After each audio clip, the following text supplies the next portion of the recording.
Esto va para vos, Luis Enrique Pérez.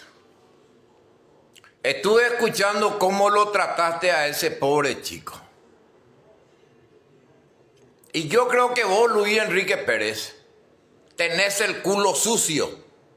Vos no tenés por qué tratarlo así a nadie o querés que cuente qué puta hiciste en esa municipalidad allá en el Chaco.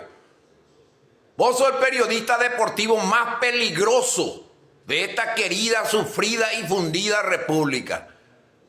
Vos le mandaste echar a Michelin de 1 de marzo. Y la forma en que lo trataste a este chico no tiene nombre. Porque de haber sido otro, te echaba por lo menos 3, 4, 5 dientes te echaba. Y menos de vos. Imagínense quién habla, quién trata mal a quién. No tenés vergüenza, Luis Enrique. ¿Por qué no contás qué hiciste en la municipalidad allá en el Chaco?